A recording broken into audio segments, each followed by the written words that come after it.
Alrighty, we are live.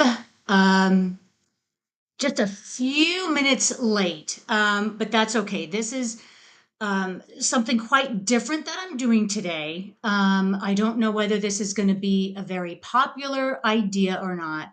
We are watching a very uh, it was a very popular movie at the time. It got rave reviews, and a lot of people watched it. I don't know as if it's going to age really well. Um, and if anybody wants to stick with me and watch this all the way through, I figured I'd give this a shot and see what kind of audience I would get today.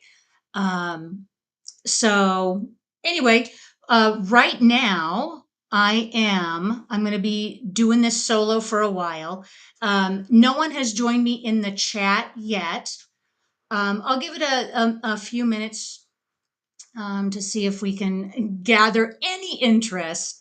But I mean, seriously, guys, if there is no interest in doing this today, I totally get it. That's why I wanted to do this not on our regular Sunday, but this is a Saturday. Had some time free and figured we'd give it a shot. Um, so anyway, so for anybody watching this, not live, but maybe viewing this later on in my channel, my name is Sharon. This is my channel. I have a great community of people that we come and watch movies every Sunday. Today we're watching one on a Saturday. And we watch the movie together and we chat and we have a great time. So we'll see how well this movie does. Um, so anyway, I might be watching this movie by myself, but that's okay. Anyway, so we're going to start the movie at the very beginning. Um, and I do not have a co-host today. This movie is a bit a hard watch. Oh, hey, Miss Swift over there in the chat. It is just you and me today. If you are interested, Miss Swift, to join me as a co-host, let me know and join in. Um, this is going to be yeah, it's not a very popular movie, I think, to chat about because it is a bit of a downer. But without further ado, we're going to start the movie at the very, very beginning. Cue your movie up at the zero mark, and we're going to get going. So countdown: five, five, four, three, two, and one. Press play, y'all. Um, yeah. So I mean, we're just getting right into the movie. Hey, so far, Miss Swift, I think it's just you and me. I see you in the chat. Um, Nobody is over in the Discord. Um, and like I said, totally fine. My feelings are not hurt at all. I have been Oh yeah, Miss Swift, I'm just going to chill in the chat while I eat. Absolutely, go for it. We have about an hour and 52 minutes of this movie. um, this is not all going to be a downer. For anybody watching this who wants to join late and watch with Miss Swift and I, um, otherwise this will be on my channel for like a later watch. You can start your movie and follow along. We have a lot to chat about when this movie came out and movies like this and the era in which it came out. And time will tell if the movie still holds up today. In 2025, this might be a bit dated by some people's standards. This might hit a bit too close to home for others. Others might be in the middle. Uh, we don't know. But we're starting off. So, the setting of the movie is this town in Sheffield in the UK. We have Jimmy and Ruth, and all is well. We're going to start seeing. Okay. Oh, Miss Swift, first time watch for you. Okay. so I don't, you've obviously read the synopsis, right? I'm not going to be giving anything away by the overall theme of it.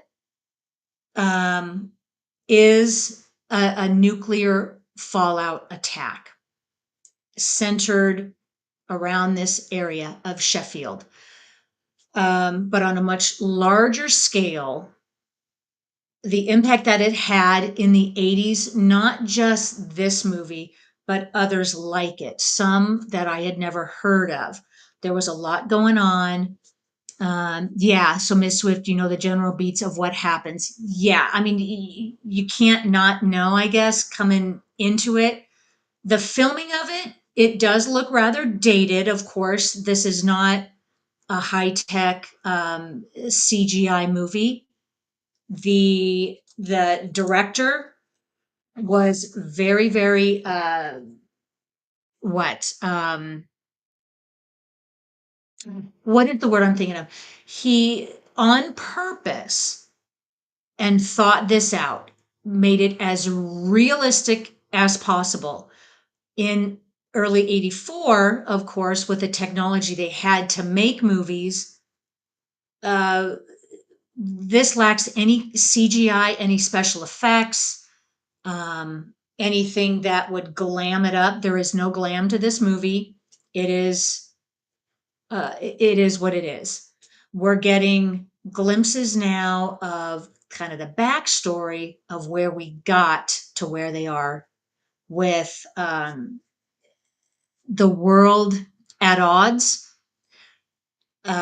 being played out so far away from this little town of Sheffield. And actually, I don't know if Sheffield is a real town or not, or they just fictionalized this town.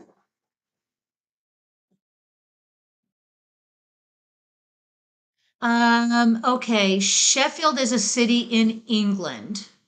So so the setting is real. Obviously, what happens in this movie is not. And they have heightened, you can see here in the newspaper, heightened what tensions between Russia and Iran. Um, this these were real worries for us back in the 80s. As a child of the 80s, this was all too real. I was in the States. This is being played out in the UK. Um,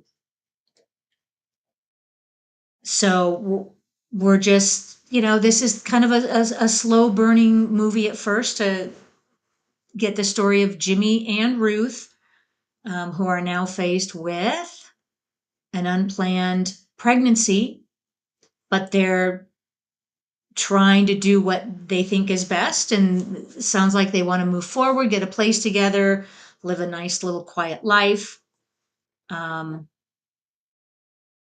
with the backdrop of the world escalating into uh, conflict, with no resolution in sight. But you live in a small town, and all the world is a big, scary place, and a lot of the powers that be, everybody operates outside of our sphere of influence. And this was a real fear for kids like us back in the 80s. We were well aware of what was going on in the world. And it was, in a sense, being played out in movies, in television, in the news that we read. And this is Jimmy's family and his little brother. What is his little brother? Brian? I think his little brother's name is. Mhm.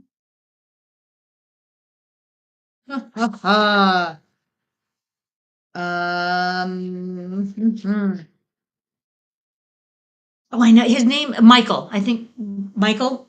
Michael is his brother. Um, so yeah, hey, you know what? We got a couple people following along with us today. If you guys all feel like chatting, hop in the YouTube chat. We have a much smaller audience watching this today than usual.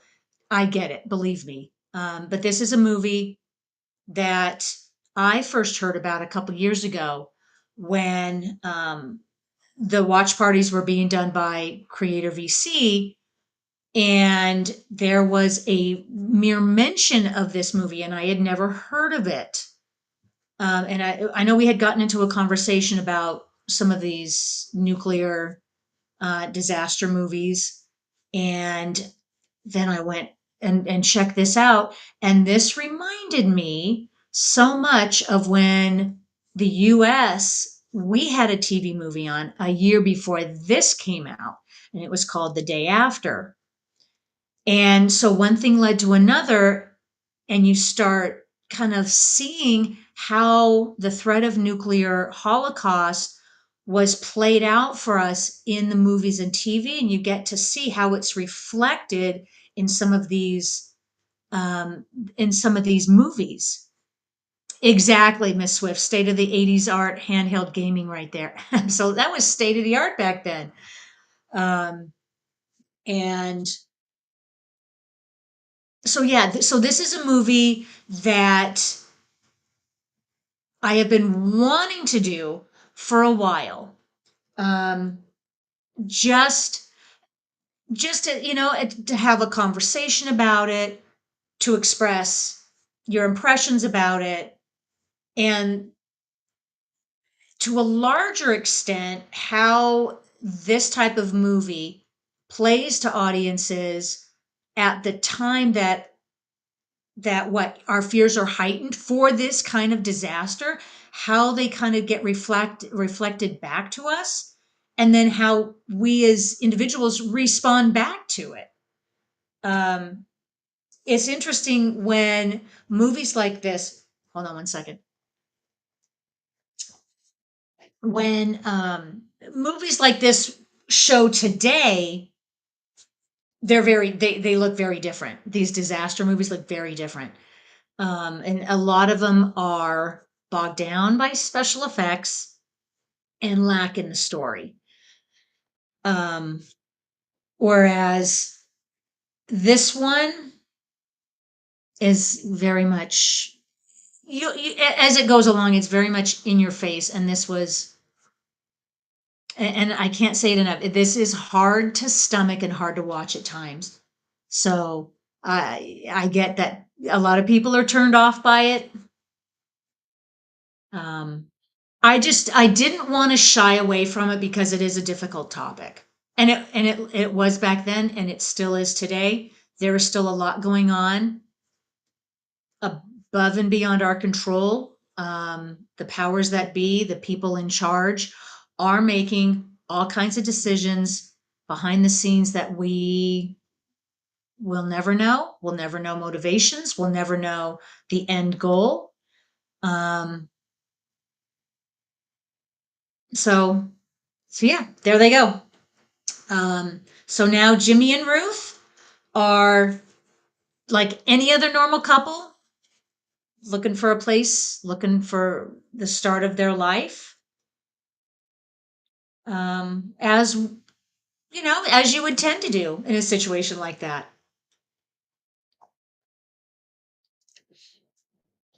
Um, and okay, so reflecting back to the '80s, that was when uh, a lot was going on. My first memory that things in the world are a bit unstable and are kind of worrisome was, I remember back in the day when I remember Jimmy Carter as president. I remember kind of the end of that presidency when it was either right before the election or after the election when Reagan was voted in. I remember there was that period of time specifically referring to the Iranian hostages. And I specifically remember how chaotic our world was. And then there was talk of Reagan coming in, fixing everything and making things better. That was what I remember. Um, and of course, being so young, I had no what place for that in history, because my history, of course, when you're young, your history is just short. You have nothing to uh, as far as world events, you have nothing to balance that with, as to how scary sometimes are, how easy we have other times. Um, but I remember that distinctly, that the world was a lot bigger than I was. And I think that was when I first came to understand the world was a much bigger place, and it could be a much scarier place, because then shortly thereafter, then we got the US and Russia Cold War. What I don't want to say hostilities, but it was always a what is the correct term? Like an underlying the underlying nuclear threat was hanging over our head. And no joke, even though we didn't live our lives in complete fear, we knew it was there. Um, Movies like this just amplified it and made what was going on in the world a very real experience. Um, and of course, back in the early 80s, our in the US at least, our I think our first that I remember our first exposure to it was the day after, and that was in 82. Um, no, I want to say 83, because this Threads came out in 84. So in 83, the day after came out.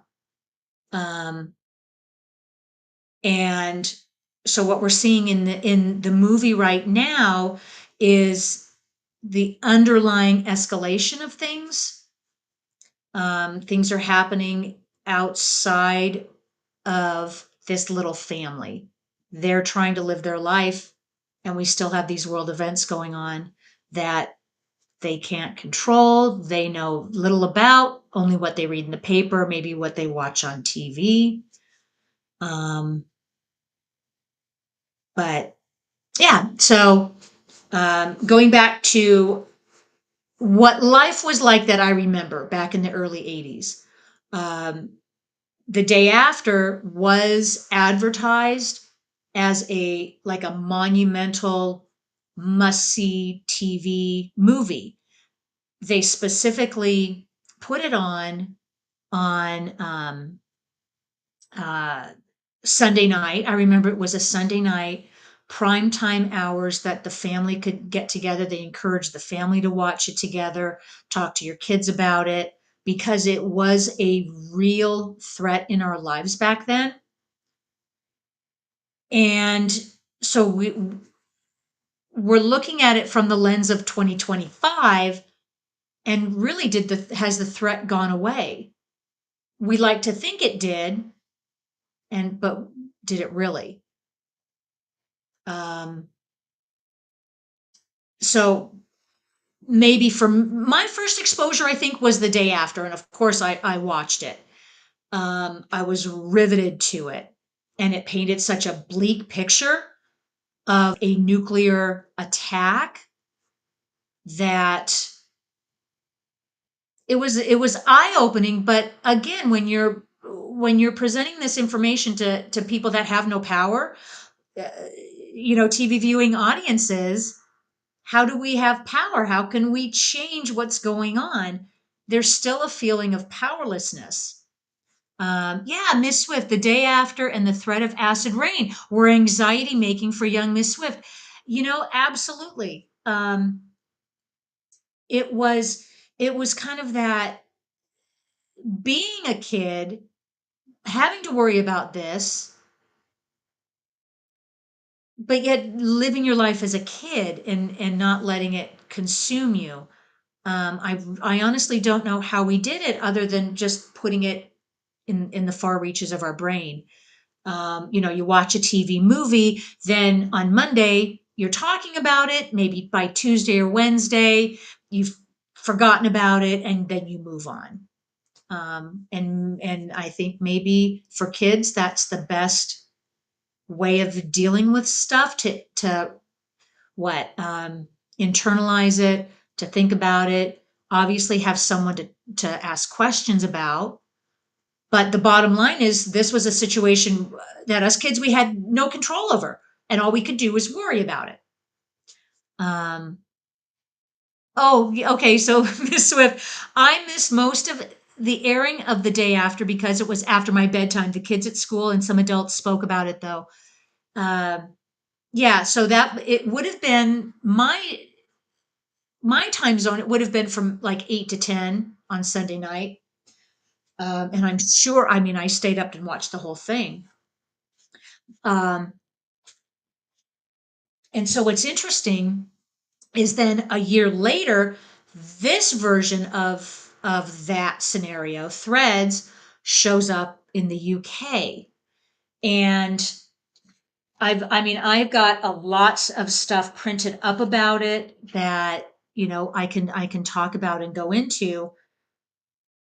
And I think what's interesting is the difference between The Day After and this is, um, I think Threads presents it as a more realistic scenario, that this is what actually happens and doesn't sugarcoat it. The Day After was, in essence, sugarcoated. Um, and it was supposed to be terrifying, but yet it wasn't to the point of making people ill, I guess, or making them run away and scream in terror. Whereas this movie, um, it was okay. This is straight off the Wikipedia page. So it says Threads is a 1984 apocalyptic war drama television film directed and produced by Mick Jackson and written by Barry Hines. And so Mick Jackson, that's the name that I was trying to think of. Mick Jackson purposefully made this as real as possible, even to the point where it looks like a lot of it is real footage, but it's not. And I even had to Google sleuth whether he used some archived real footage. He must have, but all I kept learning about it was he has made it as realistic as possible and purposely made these sets as realistic as possible. But I do believe there are some stock photo images, if I'm not mistaken. Don't quote me on that. Um, yeah, okay, Miss Swift, very good point. The threat of nuclear annihilation hasn't lessened much. We've just collectively decided to stop talking about it. Um, at a certain point, I guess we as society and we as people just put it in the back of our head because it's exhausting and stressful living in a constant state of fear and talking about it. Um, so I think we have a little bit of ways to go. So this movie is just kind of tracing Jimmy's path at this point. Um, and we're seeing Ruth and Jimmy and how they're dealing with their lives. Unbeknownst, their lives are about to change. Um, and I think by about the half hour mark, I think that's when we really get into the graphic stuff. But there is plenty of the type over print and like the news footage to give us the indication that things are rapidly deteriorating on the world stage. And I don't recall such an in-depth look at the world stage per se as The Day After. It's been a long while since I've seen that movie. Um, Threads is readily available now on streaming services, and I believe it's free on, um, I want to say Tubi. It's either Tubi or Pluto. Um, and the day after, it has been a while. And so there's a couple of other nuclear annihilation movies to mention, because the whole topic of it is fascinating. Um, especially exactly, Miss Swift. I like how this is showing the building global tension in the background. Exactly. I don't want to say Mick. Um, what is his name again? Mick Jackson. I'm going to say Mike Jackson. Mick Jackson did a great job of building the suspense of knowing what is going on in the background and who is responsible.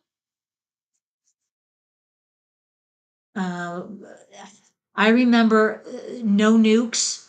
What is it? Make Love, Not War. Ban the Bomb. No Nukes. Um, I remember that all throughout the 80s. It was a ongoing concern, and not much that kids can do about it. Um, I find it interesting that movies and TV are a great medium to not just reflect to society what society is doing right and wrong, but also to hold a mirror up to society to hold them accountable. Um, it's a great coping mechanism when you have storytellers that use what is going on in society to then reflect it back in what they create in movies and television. That has always fascinated me, the art of storytelling through the video medium. Um, and really there is nothing off limits when you're doing that. And when you're purposefully telling a story that is of this much, that has this important of consequence in the world as nuclear holocaust, any kind of war, um, any kind of mass destruction. I mean, and that's a question I guess I have. Does it help in the long run to show that, to to amplify? I guess the word I'm looking for is to amplify that on the world stage, in a movie, on a TV program, to amplify our concerns. Um, and Miss Swift, you said earlier the threat of nuclear holocaust and nuclear annihilation on the world stage has not gone down. We like to think it has, and we maybe feel like it has, but it's never completely gone away.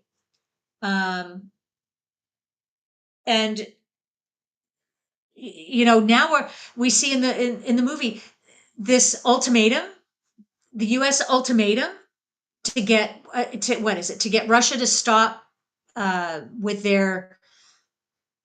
uh, their onslaught into Iran. It expired. This ultimatum expired. Okay, well, hasn't that happened since then too? Hasn't there been, you better stop what you're doing? Either US is saying it or other countries are saying it. Hey, you'd better stop what you're doing. You have X amount of days to stop it or else. Well, then what happens when the or else happens? Um, it can be a very scary concept. And to see it played in the movies, it's a very powerful thing. And so I don't shy away from movies like this because they do have their place. Obviously, they had uh, it had more of a in your face, culturally relevant place back when it was broadcast. And I think a lot of people took notice when it broadcast, just like the day after. We would like to think that the world leaders would take notice when they see something like this out of Hollywood or out of a production company, that this is what is going on. This is our interpretation of it. This is how scary it can be. Um, so, Miss Swift, the newscaster played Leslie Judd, reminds me of Kate Blanchett. Yeah, interesting. And again, when I'm watching these movies, I just have the subtitles. I don't hear their voice. Does she look? Does she sound like Kate Blanchett? She kind of looks like her. Um, and so we're almost a half hour in, and I think now you can see everybody starting to panic. This is what happens in a panic situation, right? We've seen this happen. Not just in the United States, this is worldwide. What do people do when they feel panicked?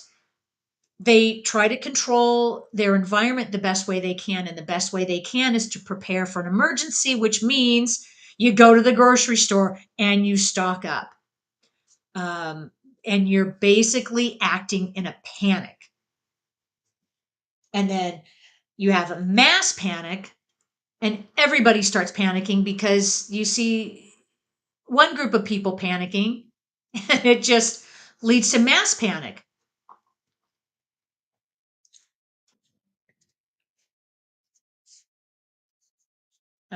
But things in this movie right now are escalating.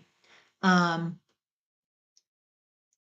uh, okay, yeah, Miss Swift, yeah, very much so. And didn't we all see that with COVID as well?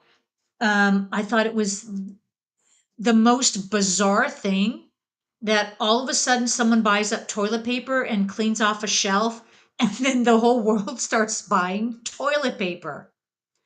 Um, and it can be traced back to someone buying toilet paper. That initial event, the one person or like a picture of an empty shelf of toilet paper sends people into a mass hysteria buying. Um, yeah. And it gets scarier when it revolves around food. Um, I can imagine in the event of a panic, a global panic, a country panicking, and all the shelves go empty, and you still need to get food. What do you do? That's when a real panic would set in, especially if you're living in a world where now nuclear escalation, um, countries are at war.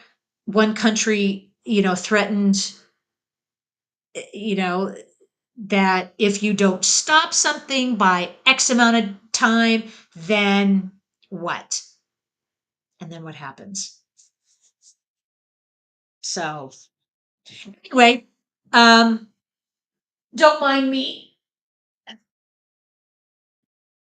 Um, all right. Well, not too bad. We are about what about a little over half hour. And you know what? And I'm doing this solo, so I'm feeling okay. And I'm almost feeling like I need to keep talking like the whole hour and 52 minutes. But there might be times I just sit back and enjoy the movie, like you, Miss Swift, like anybody else who's joining late and would like to watch this on a rebroadcast. Right now, the movie isn't that heavy. We are just preparing.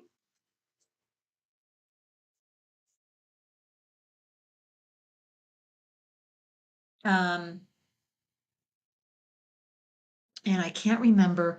I did a rewatch yesterday, and I can't remember at what point the proverbial shit hits the fan.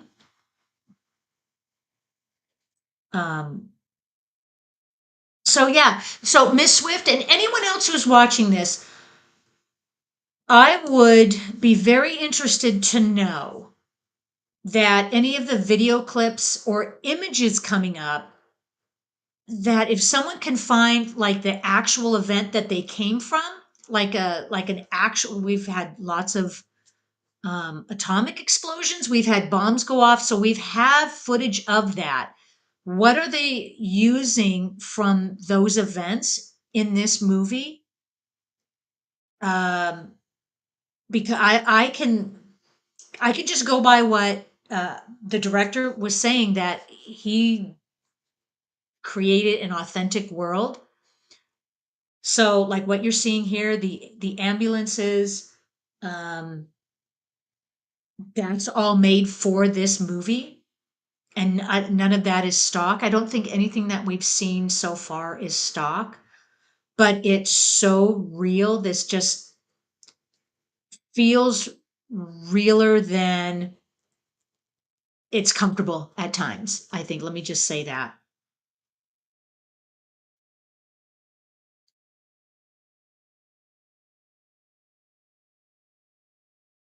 Now, I believe this is Ruth's parents bringing the grandmother over. I think people just want to hunker down, get family close, leave town. You see a lot of people here leaving.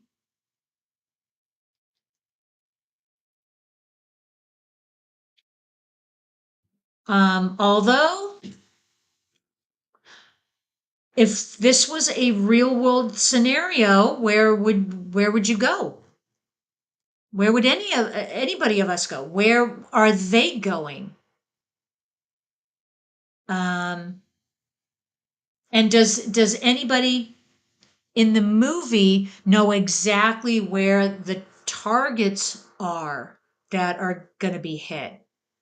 Um, if the fear of a worldwide nuclear annihilation, if we're still living in a world like that, where would you go that you would feel safe? How would you get there? How would you live in the aftermath? And all of those questions were also addressed in the day after. Um, because I recall that movie also had to deal not so much with what went on before, but what went on after, and how do you survive?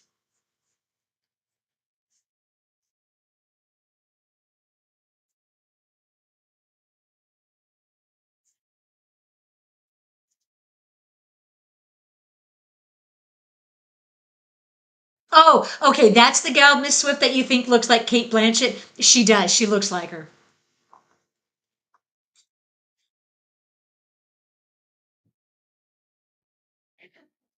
Um, okay, yeah, Miss Swift, that picture that you posted, 1-800 bunker.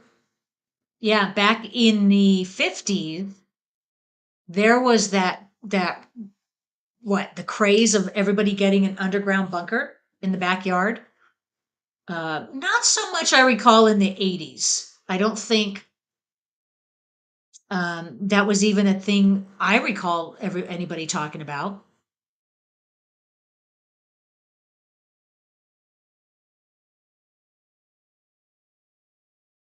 Now, I believe this office, I believe that's the is that it's either the news office, or it's a like a city council office, or just the business office. I think the city council, or the what the city government is a separate place.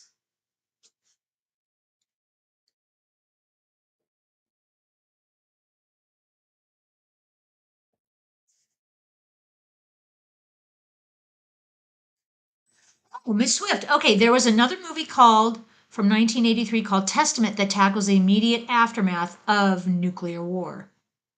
You know what? That did not come up in my research, but I do have a couple. All right, now I did have a pencil, and that will be one. Now, was Testament in the theater? Because there seemed to be a craze about getting some of these on TV. And I think they were wanting to hit more people, to make sure more people watched it, so then they would put it on TV to make sure they target families. And especially Sunday night was the prime time day to do it. Everybody was home. Um, and let's see. So this thread was originally broadcast on September 23rd of 1984. I would be interested to see. Oh, I hope I'm not. Okay. If there are any glitches, just bear with me. I'll come back online.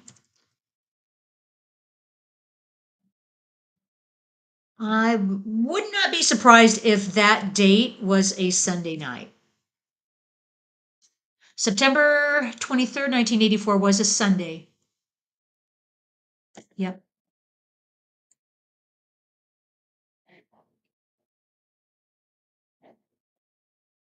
Well, now people are panicking, which they tend to do in uncertain times.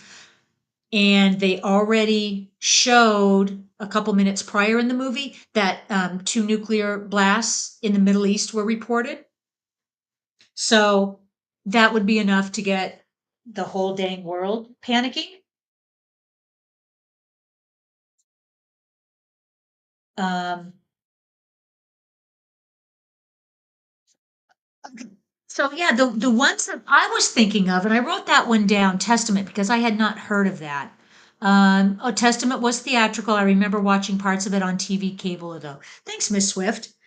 I wrote that down because that's of interest to me. Um, the one that okay, so I will go back and I'll mention that this movie Threads was it was inspired by a 1965 British pseudo documentary called The War Game. Um, and I think okay, so let's pivot over to the movie because things are just they're escalating. I think we're at the point where I think now they are kind of resigned to the fact that it's going to happen, or they're maybe living knowing it's already happened, but is it going to affect us? Is it coming here? Um, that is terrifying in its own right to know that it has already happened somewhere, and how bad is it going to be? Are we next? And feeling like you're just sitting and waiting. Um, but yeah, Jimmy and Ruth are just sitting there waiting. So anyway, so I have discovered that the War Game, it's from 1965. And it's a British pseudo documentary film that depicts a nuclear war and its aftermath. Written, directed, and produced by Peter Watkins for the BBC. It caused dismay within the BBC and within government and was withdrawn before the provisional screening date of October 6, 1965. So yeah, I got that straight off its Wikipedia page because I had never heard of it. Um, so for the War Game, the film premiered at the National Film Theatre in London on the 13th of April, 1966, where it ran until May 3rd. It was then shown abroad at several film festivals, including Venice, where it won the special prize. And it won the Academy Award for Best Documentary Feature in 1967. And it was eventually televised in Great Britain on July 31st, 1985. During the week before the 40th anniversary of the Hiroshima bombing, the day before a repeat screening of Threads. So, this theme of nuclear annihilation played heavy in a very short span of time within a couple years. Um, the war game, it's out there. It's like only 45 minutes long, 47 minutes long. And it is out there. I believe I saw it on YouTube, on some other sites. So it's out there. I will be checking that out too, just to see how it's a pseudo documentary. And I wonder how he uses the genre of what war, nuclear annihilation, how he uses it in his documentary. Um, so that was the precursor to Threads. Now, okay, now in the movie we are at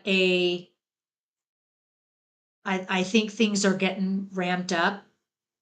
Like it's just a matter of when. It's not if it's going to happen. This this group of people that we're seeing right now, this I believe is the special council, the city council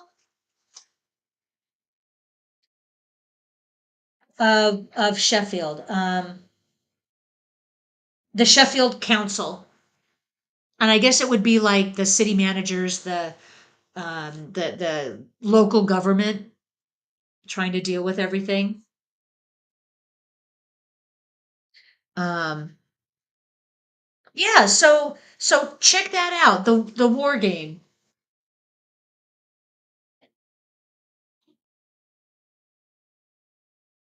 And all right, just sit tight, Miss Swift, because I know. Yeah, you know what? We got a couple people viewing today. Um, and this will go up on my YouTube channel, just like any other watch party. If any of you all are interested in watching it later, um, of course, if you hear me say that, then you've already watched this far. We are about 48 minutes in.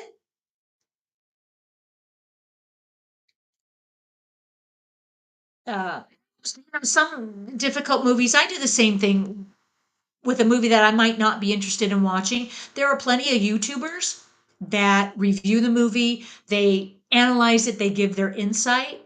And sometimes that's better than actually watching. Okay, so Miss Swift, yeah, these are real PSAs, aren't they? They remind me of the ones Andrew and Dom used to play. So that's what I'm thinking. Um, because we used to have those PSAs. There used to be drills in school about what to do. Uh, so I know they exist. I just don't know if those are real ones or this has all been uh, created for this movie. Um, yeah, and we're just slowly dwindling down to the moment of what impact of T minus zero time. If we have to live in a situation like that, how would we behave? How would our government act? All valid questions. That's it's tough to speculate. I like to think that we wouldn't. Let me rephrase that. What's going through my head? Would you want to prepare for it? Would you want to survive something like that? Or would you just want it to be done with and not survive the aftermath? Because that to me is almost as terrifying as trying to live the events before it happens. Do I want it? Would I want to? Would I want to be in a world after a nuclear attack happened? Um, that's a good question. So So yeah, we're about 47 minutes in, and we're getting the first glimpses of what an actual attack would look like. Yeah, Miss Swift, it's these are the things that doesn't keep me up at night, but yeah, I wonder about stuff like that. Um, would it be better to go with the blast, or would I fight for survival to live after? Um, well, as we're going to see, we're getting it played out in this movie.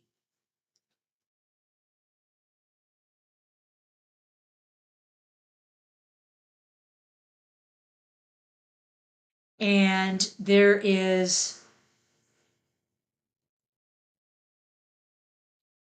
the feeling of, even though this is a fictionalized account, he really did try to get it as real to the truth as possible, and he did so much research. So I commend the director for really putting that time in to get it right and not sugarcoat it.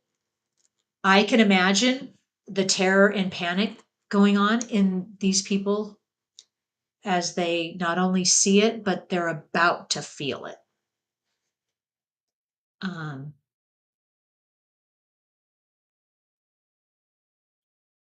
and it looks like that explosion was pretty far away, probably as much as 1,000 miles.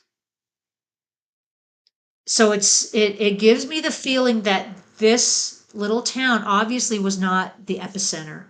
There was something more valuable that was hit.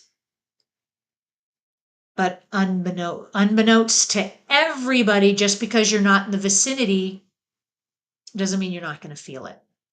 Um, okay, hey, it looks like we have a couple more people joining us today.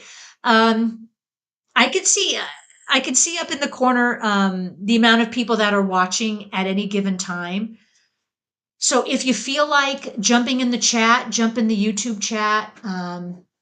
We're doing a chat over in our Discord if you feel like linking over there and posting. Um, Otherwise, we are at about 49 minutes and 35 seconds into the movie Threads, and the nuclear bomb has just gone off in the area of Sheffield. But yeah, so we can speculate it's off in the distance, but you really can't escape it.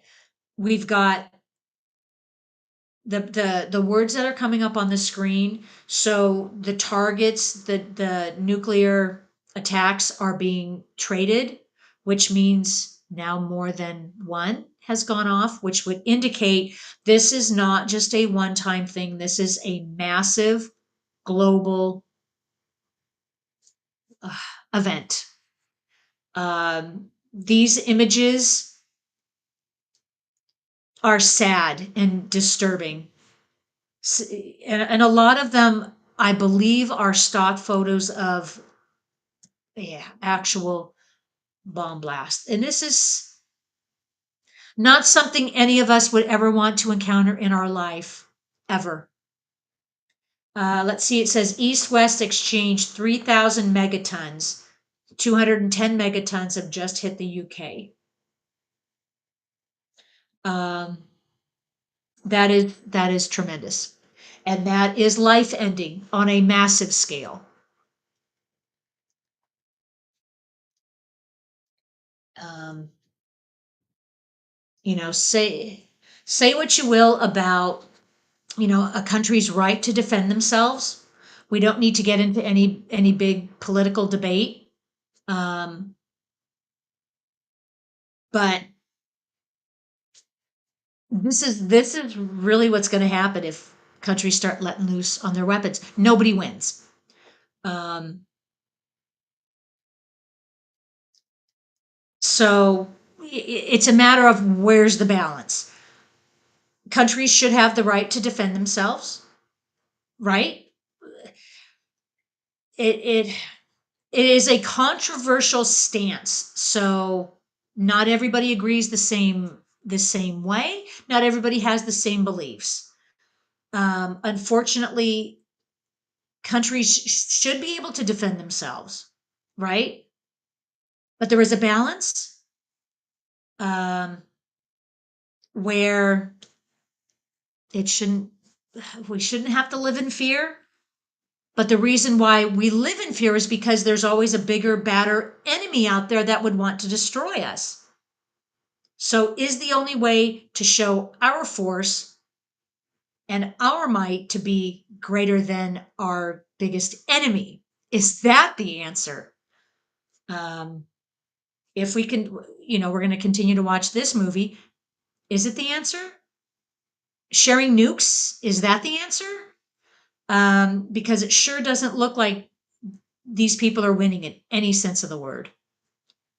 This is, I think now we're focusing on the Sheffield, the city council, and they were below ground, I believe, and they were in a safer place when this went off. Um, there is a lot of this imagery now of the carnage. I have every reason to believe, yes, this is what it would look like, and 10 times worse. Um, the movie has already explained that there are many bombs that just went off around the world. Sheffield is not alone. They weren't the only ones hit. So I cannot imagine, even my brain cannot process what this would be like on a global scale. That would mean life as we know it, everything is over, and you have to rebuild and you have to go on, those that survived the initial blast. And we're just now going to start to figure out who lived, how they're going to live, how they're going to survive, because we have an hour left of the movie. It ain't over yet. I cannot even imagine.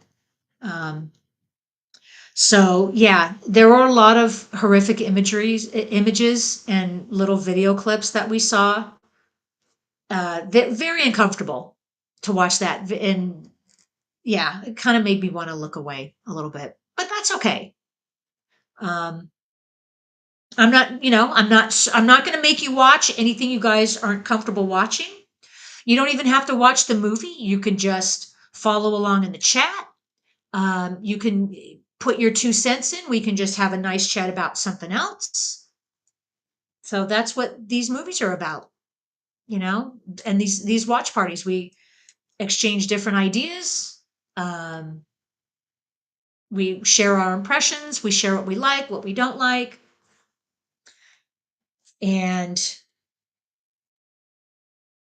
okay, I'm going to pick real quick, uh, because now they're starting to, what the first thing that they're trying to do, I guess, is evaluate their current situation, find out who they can communicate with, find out what the situation is around them. Is the government still standing? Is the country still standing? Who got hit? Who else is out there? Am I alone? And just, it's all that evaluation over time. There is, so, okay, so we talked about the day after, we talked about the war game. There's another little movie that had come to my attention over the last couple years. And again, for some reason, I had not heard about this at the time. Just like Threads, I had never heard of. The war game, I had never heard of. Testament, I had never heard of. There was a movie called Special Bulletin, and this came out in 1983, which was the same year that The Day After came out. Um, so, okay, let me pivot. That the people that have survived the initial blast Um, Mick Jackson did his research because uh, this is what the sickness would look like. This is how a sickness would progress. This is the likely outcome of people within the range of the effects of the blast. The blast zone, we can pretty much assume everything is totaled. Um, Outside the blast zone, if you were lucky enough to survive, this is pretty much what your fate would be. So Friday, May 27th, we have 1 day post attack. Um, we're kind of going between Ruth's family. So we saw Ruth and her family survived. We're going back to Jimmy's family. Um, we haven't seen or heard from Jimmy in a while. Oh, hey, Frag Lord over there in Discord. Frag Lord, stuck home alone and bedtime isn't working. Okay, so Frag Lord, does that mean you're home alone and you can't sleep? So you're joining us? Or the movie isn't working and you're home alone and it's bedtime and your movie isn't working. So I kind of get the feeling, I'm glad you joined us. I do realize this movie is not for everybody. We have a lot of graphic content from now on. Oh, Miss Swift. Yeah. Fragler, take Miss Swift's advice and count some sheep. She got you a nice picture. Um,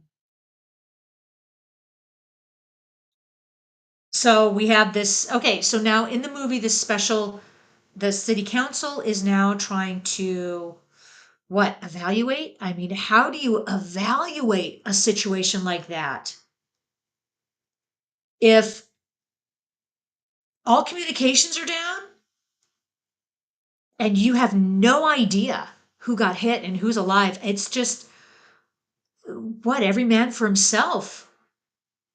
Just trying to figure out how to get your bearings. How do you get your bearings and move on? Um, so let's pivot back. Okay, so special bulletin. I don't know if anybody out there, if you guys have heard of this too. Um, the same year that The Day After came out, and so yeah, straight off the Wikipedia page. Special Bulletin is a 1983 American drama television film, again with the television film, directed by Edward Zwick and written by Marshall Herkowitz, based on a story by both. So Edward Zwick and Marshall Herkowitz wrote the story. It's an early collaboration between the two, who would later produce such series as 30 Something and My So Called Life. The film was first broadcast March 20th, 1983 on NBC as part of NBC's Sunday Night at the Movies. Um, Interesting. Let me see how it coincides with The Day After. Um, and as I pull up that information, we're going to correlate those two. Um, this is one of the reasons why this movie now is going to be bleak, is to understand what nuclear fallout does to the sky, what it does to the weather pattern. Um, and because I can't look at the movie the whole time, I know it's going to show up. They're going to describe all of these events and why they're happening. But I don't know if they showed it yet as to why the sky is the way it is.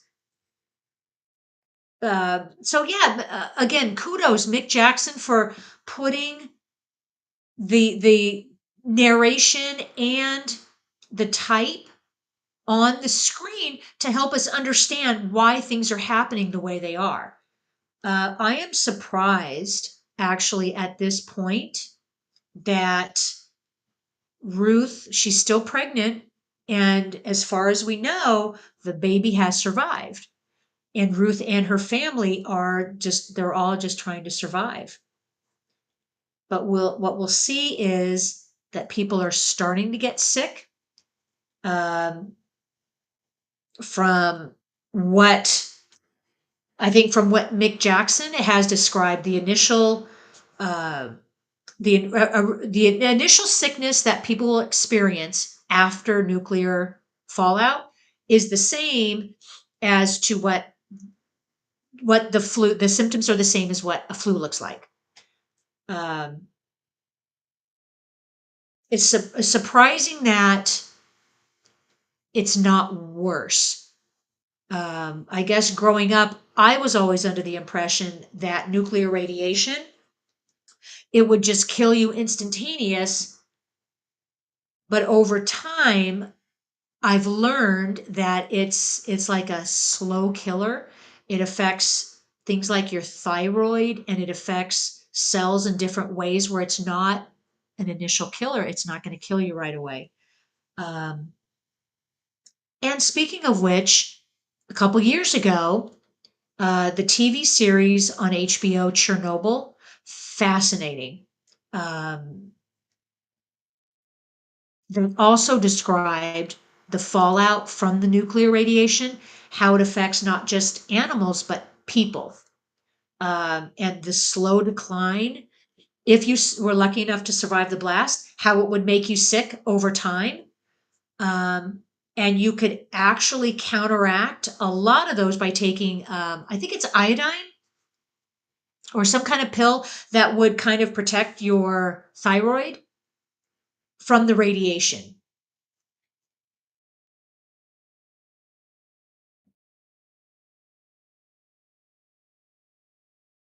And yeah, we still have the Sheffield Council still trying to, I guess, figure out the initial, uh, what am I thinking of? Evaluation of the situation, and then how soon after you evaluate a situation like this would you then go into survival? What do we need for survival? We need shelter, food, and water. Safe shelter, we need safe food, and we need safe water. Where do you get those in a nuclear holocaust? Boy, good. It's a good question.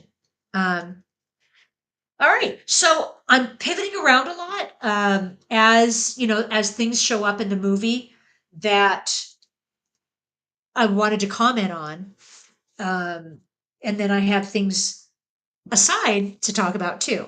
So it looks like, okay, so the day after was broadcast, on November 20th. That was, like literally a couple days before Thanksgiving. You know, yeah, happy Thanksgiving. And so Special Bulletin was broadcast earlier in the year on March. And I do not know how that got past my attention. Um, and two of the people that starred in Special Bulletin, Ed Flanders, who, was in, I want to say, St. Elsewhere. He played a doctor in St. Elsewhere. Catherine Walker, who is a, uh, pretty prolific character actress. There is also, all right, and unbeknownst to me until I learned this yesterday, in Special Bulletin, David Clennon played one of the terrorists. David Clennon played one of the, um, and I'm drawing a blank on his name. David Clennon, if memory serves, was in The Thing, and Creator VC is now putting the final touches on The Thing Expanded. So there you go. I thought that was interesting. Uh, I had not known that he was in it. Um, and I think Special Bulletin is also pretty hard to find. I know it's not being broadcast.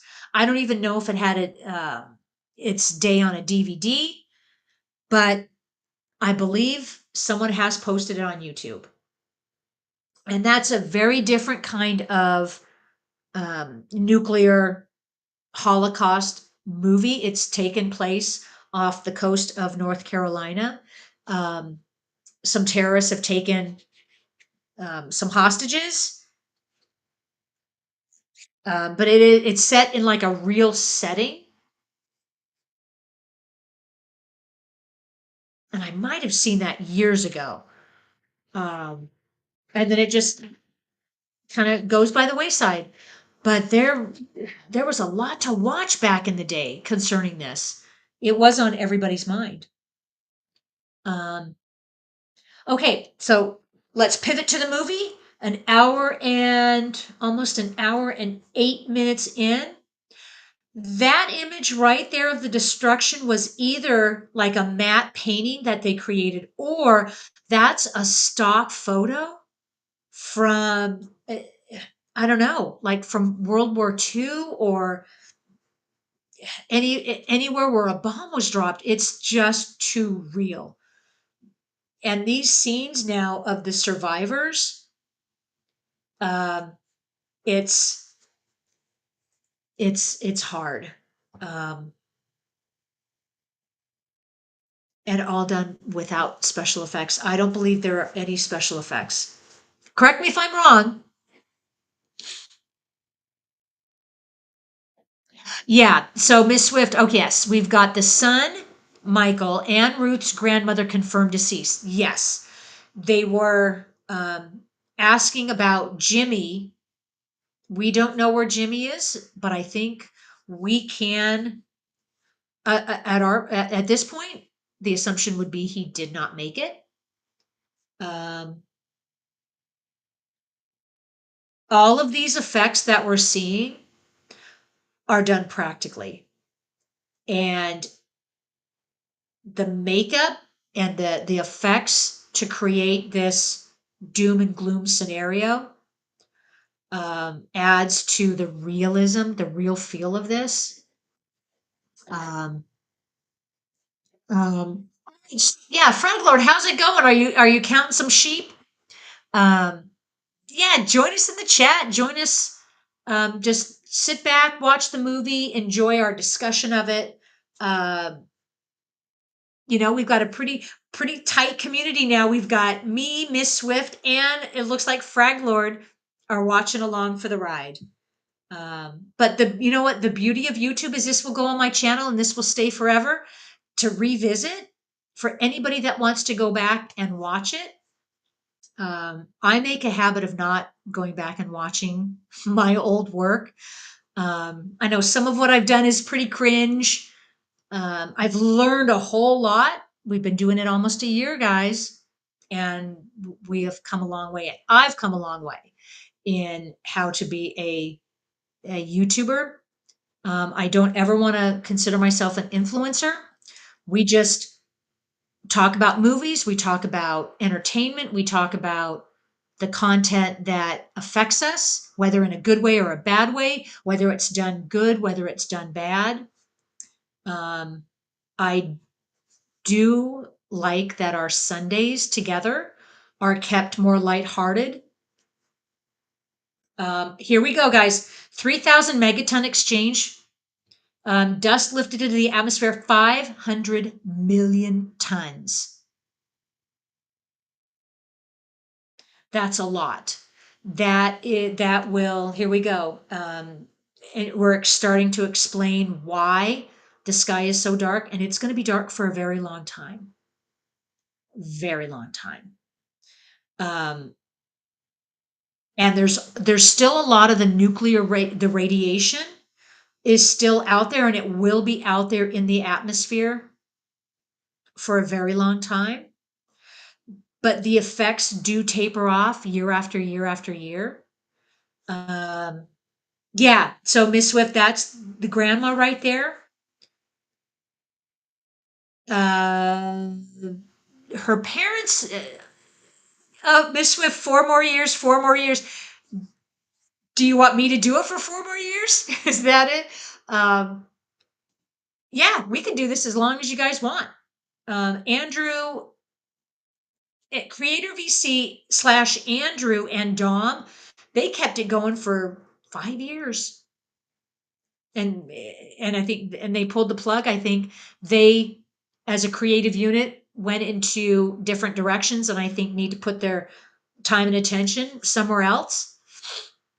Um, but I wouldn't be where I am now without what they started, because I would not have imagined starting a channel like this and doing this and thinking there would be an audience for it. I thought I was the only one. Um, so there you go. But yeah, that's the reason why I pushed this off to an additional day is I don't want to do this on a Sunday. I knew a lot of people weren't going to watch it, so I don't want to take away from that Sunday experience. Um, Here we are. This is worth noting and discussing. So I think we're about, what, 11 or 12 days post attack.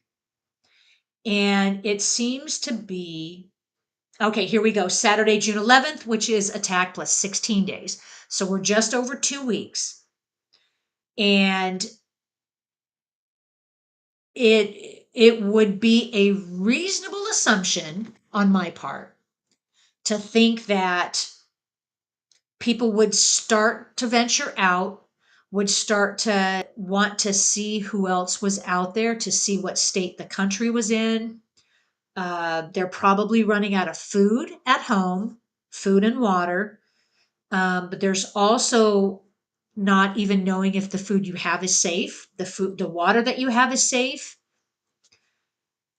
They would want to go somewhere for help. The first place that you would go to is the government, right? You would want to go to your local city office. You would want to go to some kind of in charge, established organization that you could go to for help, uh, which is what they're doing. On the flip side, the scene right before this, where we see an organized, I don't want to call it resistance, but that's kind of what it is. The government, in whatever form it was declaring themselves in charge still. They need order, and they will get it by force. They're still wanting to take charge of the situation.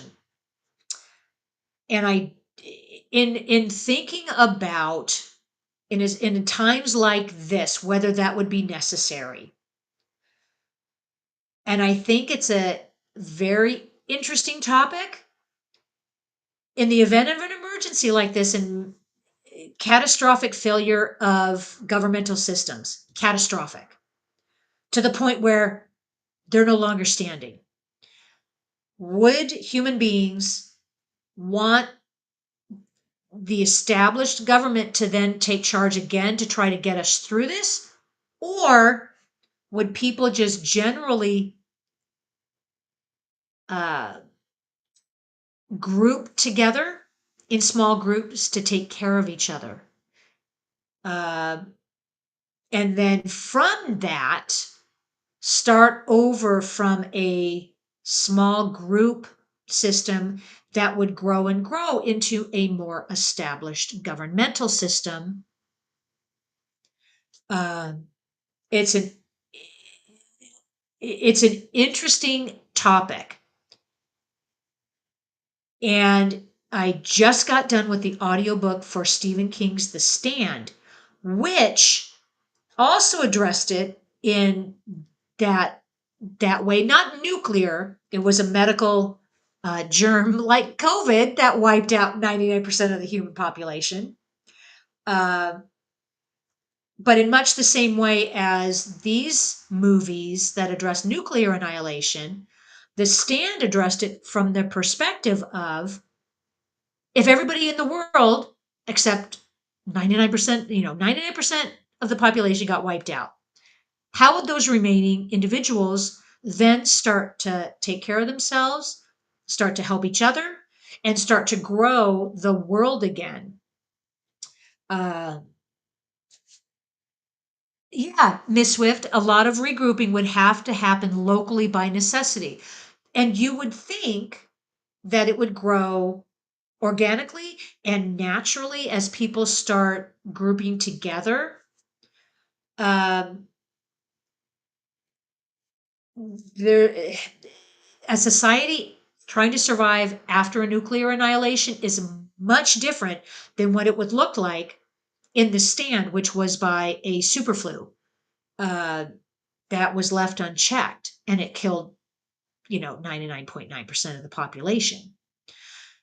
So at least, in The Stand, you get the perspective of how they grow society again and how you grow the world back. How do you start to repopulate? But at least in The Stand, the food wasn't contaminated, the ground wasn't contaminated. You could start planting crops right away. Uh, and all you have to do is get someone to uh, go to the electric power stations and bring the grid back online. Very different here. Um, you have mass destruction of everything in sight, and you have contamination, nuclear contamination in the ground, in your food, in your water. Ugh, I can't imagine how you would get past that.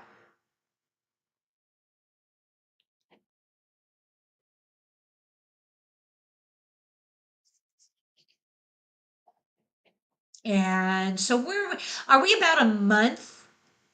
We're about a month past the attack. And you're going to get more people desperate for food, so they are going to loot.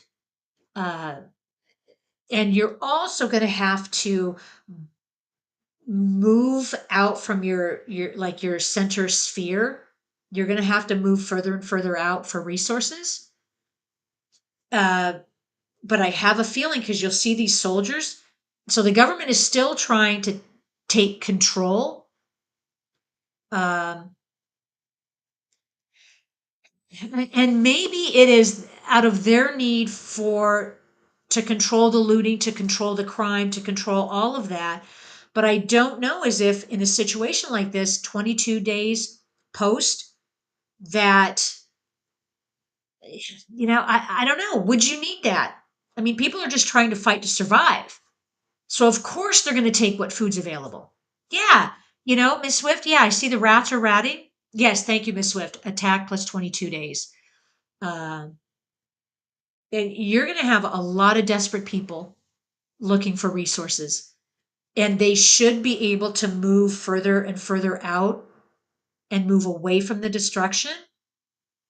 Would not there then be, from whatever government is still functioning, some concerted effort to move everybody out of this area instead of forcing them to stay to bring the resources in? This is not a livable situation for anybody. Um, yeah, the only viable currency is food. Amen. Uh, money, assets, cars, cash have no meaning. The only thing that's worth anything is food and water. Um, and I think since, well, shelter, food, and water. But I don't think at this point shelter is much of a concern for them, but it is food and water above anything else. And so we have, yeah, about 22 days. and you start to see that the radiation sickness is affecting them.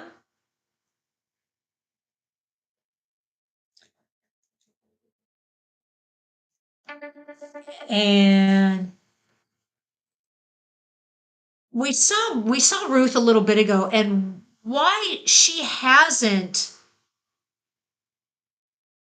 had any of the like physical effects is interesting. Uh, I think these two gentlemen that we see are suffering from some of the after effects. Hey, Miss Swift, 80s graphics in a little video game.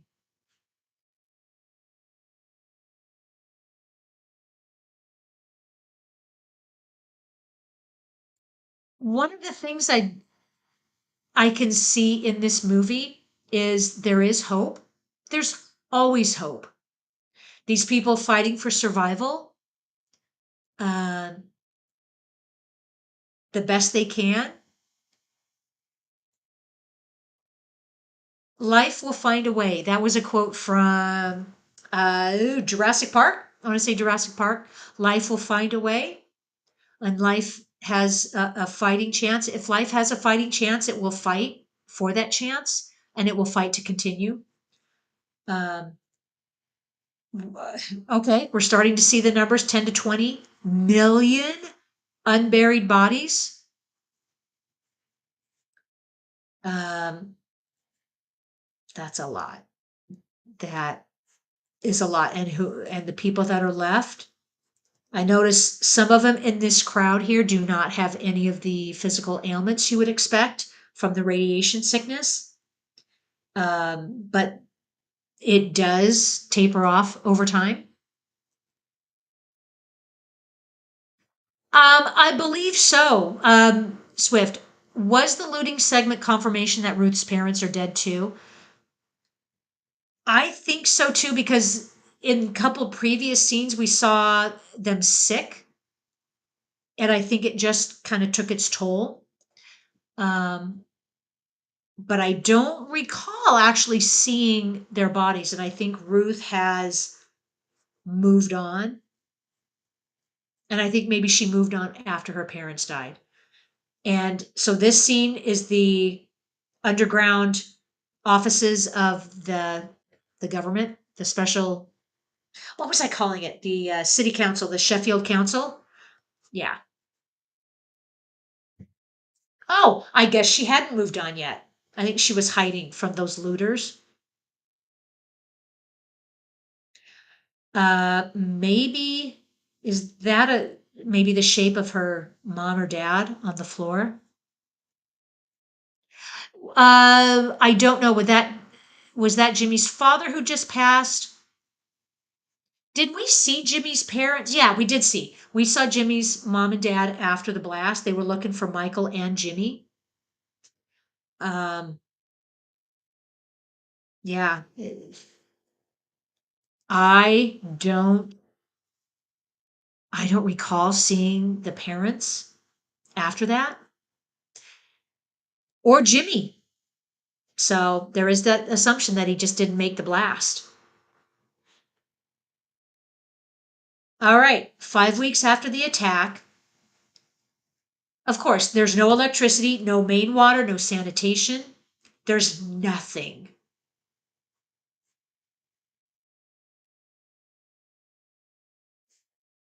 Wow.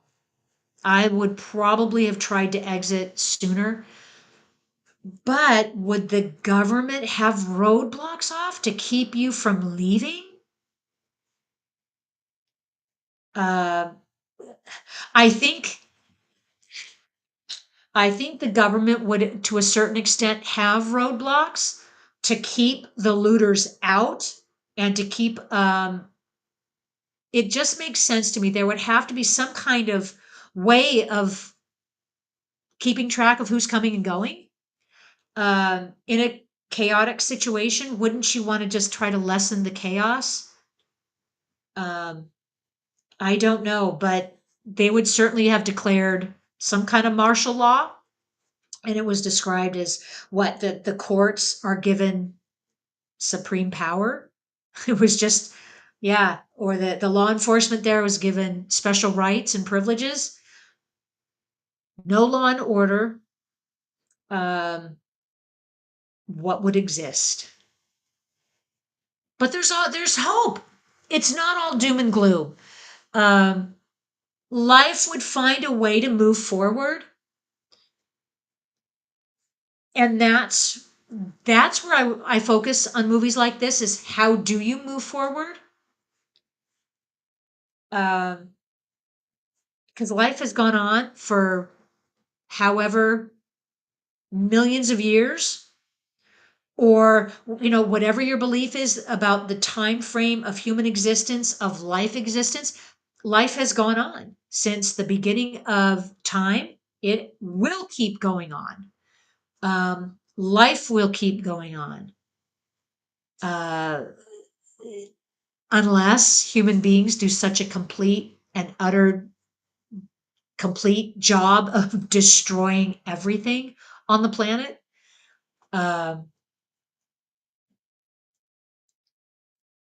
I I don't think it'll ever be that bad, but I think we're really good at destroying each other on a smaller scale. Um, and I think we just need to be careful we don't bring it to a bigger scale.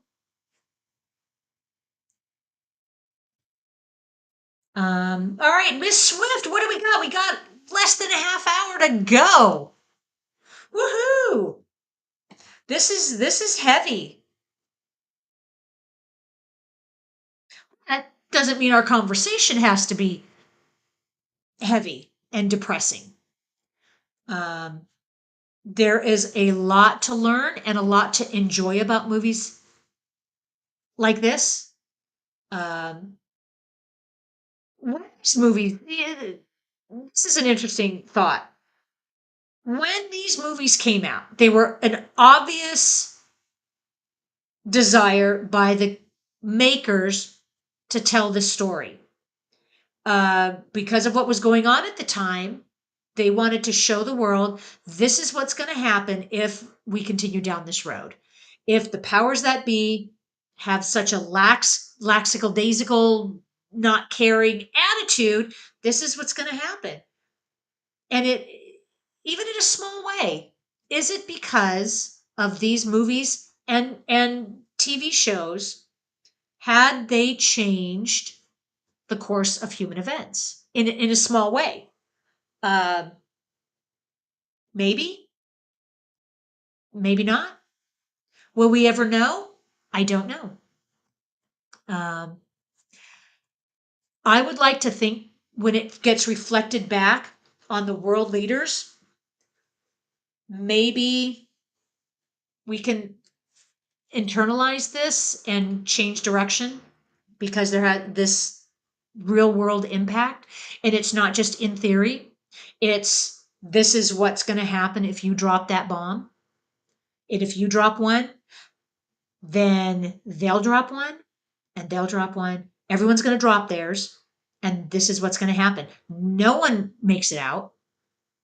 Um, so we need to kind of rethink world policy. Yeah, thank you, Miss Swift.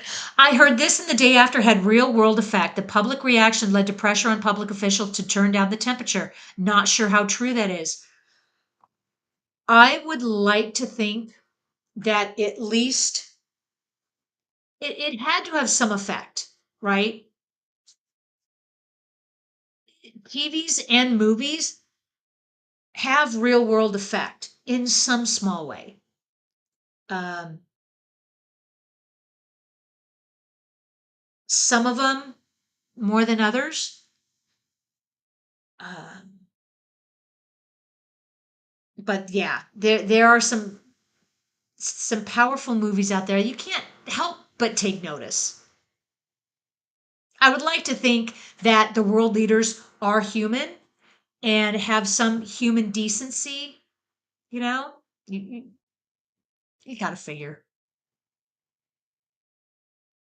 Um, was it? It was the late '80s, early '90s that we did see a de-escalation, at least, of the nuclear threat. I guess I could say that the nuclear threat subsided. So it seemed like a lot of countries were backing off. They were destroying their stockpiles. They were disarming their nukes. They were doing this. They were doing that. Um, because I would like to think that was the real understanding that it was not playing games. This is nukes are not playing games. It's not a game of tiddlywinks. It's not a game of checkers. There is a real disastrous outcome. Here we go. Deaths between 17 and 38 million. And I think what they're talking about is just the UK, just Britain. Okay, so if I understand correctly, Britain, when you talk about Britain, you're talking about the island. The UK is like the whole. Uh, is it with Scotland and Ireland and Wales and England? Like the UK is the whole providence, I guess. Britain is just part of that providence, I believe. Um, so yeah, that's a huge population, 17 to 38 million.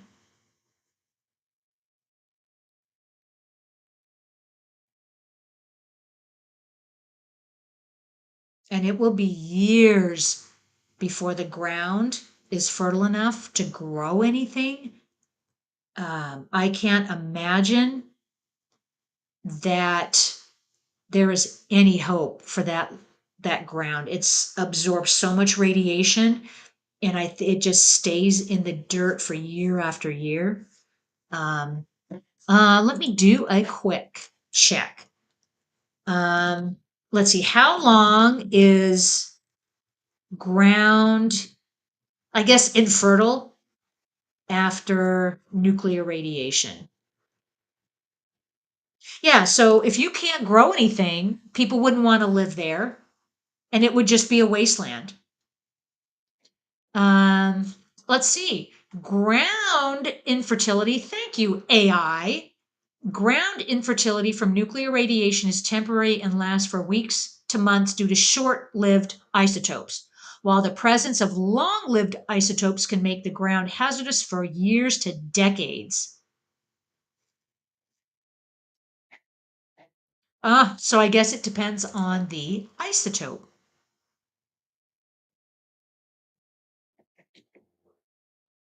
So Ruth is still very much pregnant. That is unbelievable to me. But again, that is hope. That is the hope in humanity. Oh yeah, there you go, Miss Swift. Yeah, speaking of sheep, that's like raw mutton.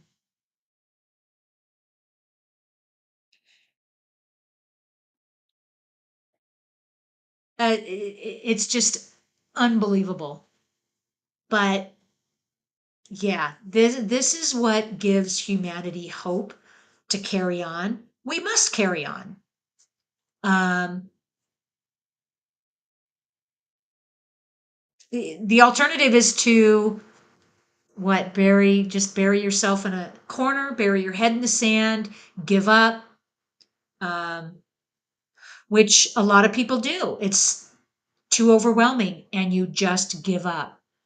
But there is something so empowering about overcoming and having the strength to go forward. And this is proof that the human race will move forward. The baby appears fine. Um, well, yeah. Okay, we have a little gruesome, but she just gave birth to her baby by herself in a field, in a what, wherever she was. So life will go on. But how scary would that be? Oh my God, I can't even imagine. And bringing a baby into a world like that.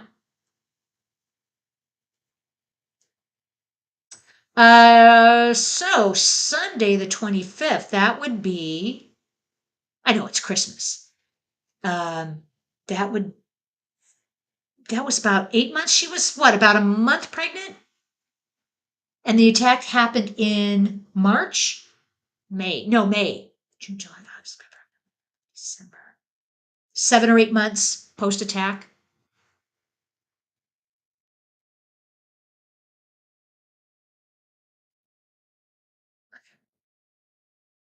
Uh, 20, less than 20 minutes. Boy, this movie is just kind of flown by.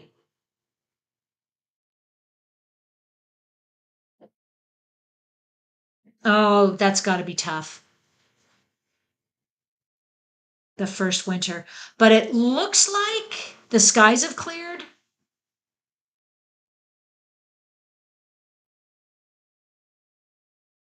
There's just a lot of carnage. There we go. March. Yeah, so the attack happened in May, so we're 10 months. Um,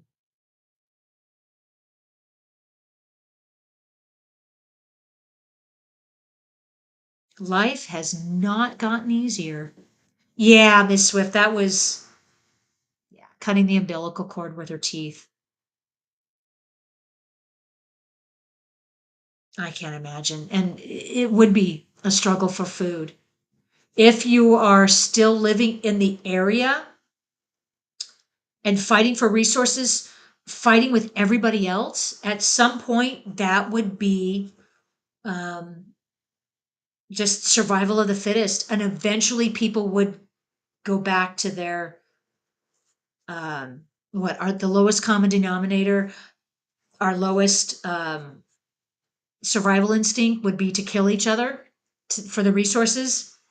But that's, I think, what some people would resort to.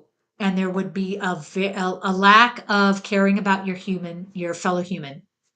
And you would have to take care of yourself, right? And your family. So the more people that die means more resources to go around for the people that survived. Unless there was an effort to move out of that area, to work together to find more resources. I mean, there's just no easy answer, is there? And here I go. I overanalyze these things. There's just no easy answer. And our first sign of daylight, almost a year after the blast.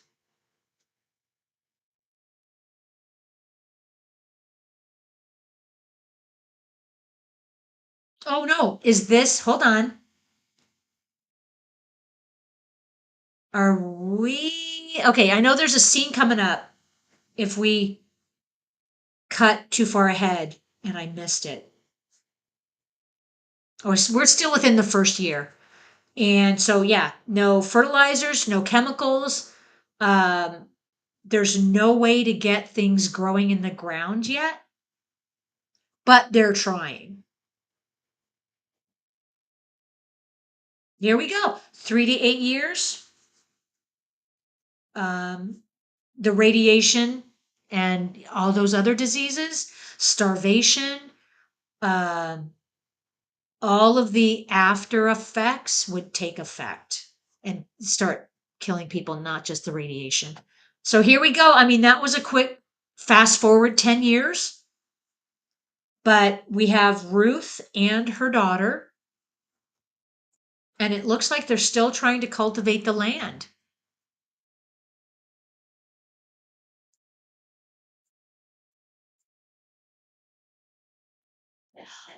Ah, well, Swift, we did it. We are almost done. Um, yeah, Frag Lord was there. And yeah, I think we had a couple people coming in and checking us out. I would say this was a success. And I'm glad I did this. It was a long time coming.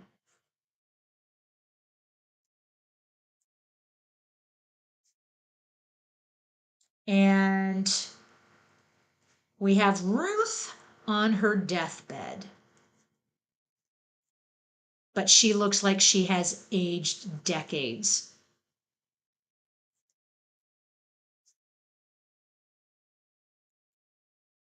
But how hard would that have been to keep your daughter alive and yourself alive for 10 years after?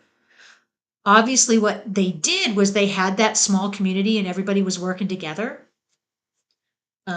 So they made it work.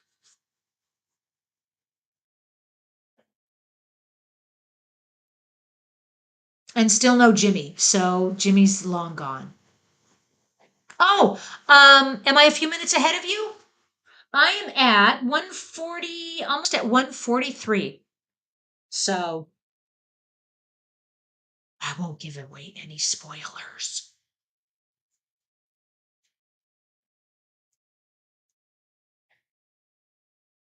I am surprised. Um, well, we're now at like an empty uh no, not an amphitheater, but a room with a bunch of kids that are watching an old VH tape. Are you there yet? Because we're starting to see how the kids are picking up a lot of the language. Obviously, there's no school. We don't see any teachers. So, in the midst of working hard to survive, they're at least getting a little bit of an education, learning English. And it looks like, no, it looks like the ages of these kids, they were all born before, not after.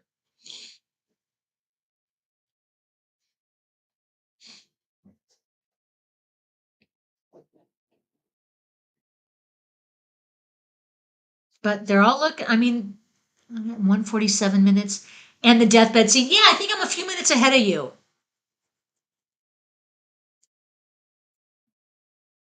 Or, hold on, 147. I'm only at 144. You might have a little. Oh, did you have a commercial?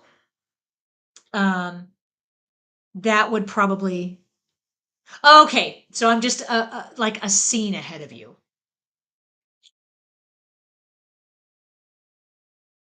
You know, I am looking forward to tomorrow, but that's going to be a lighthearted movie compared to this one.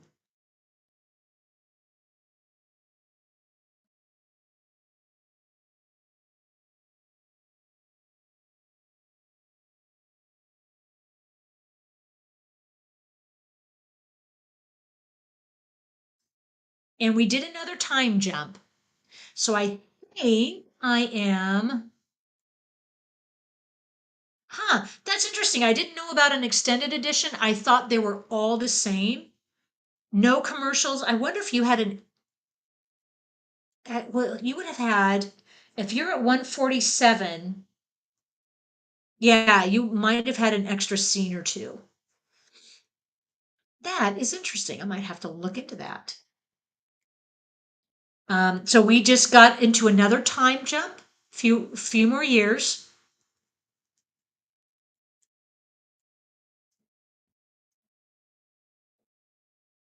And I am approaching the 146. So we only have like maybe 5, 6, 7 more minutes left of the movie.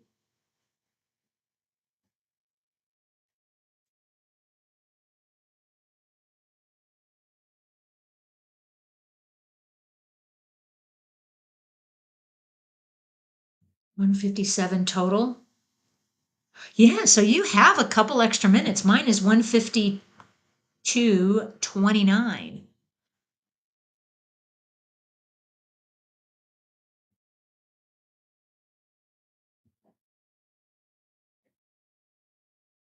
Well, at least we have daylight. So the sun is out. Um, doesn't mean that their surroundings have gotten any better.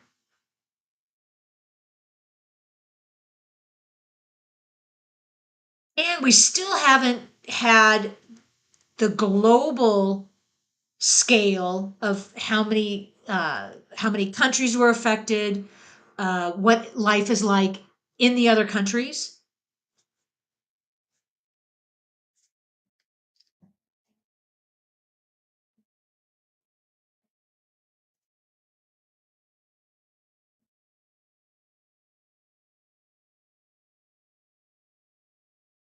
So yeah, are you 13 years after the attack yet? Because we have that time jump and we have the last few minutes of see humanity has survived and can flourish 13 years after the fact. And we have Ruth's daughter who is not grown up by any sense of the imagination. She would only be 13, but appears to be on her own. And after 13 years, no one has started to clean up the mess.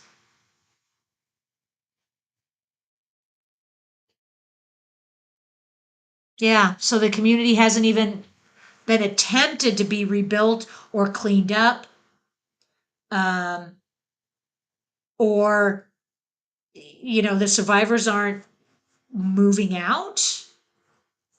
I guess if the whole of Britain and a whole of UK was destroyed, the only place that they could go to live would be somewhere else. And then there would have to be coordinated effort to move them out.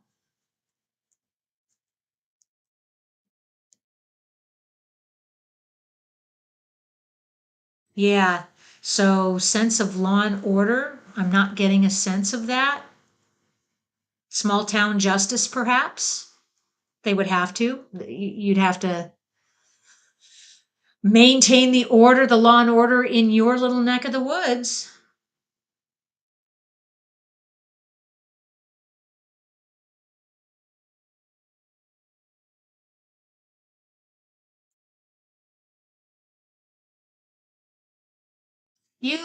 Okay, so on your version, what is Ruth's daughter doing?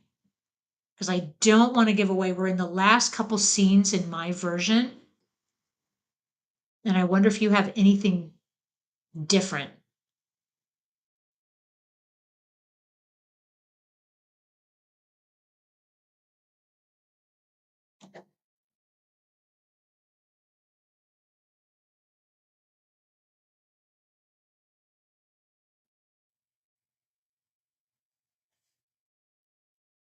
Yeah, because we're approaching the end there, Miss Swift, um, with Ruth's daughter. Um, yeah, there we go. We are done. Yeah, you're about 2 minutes behind me.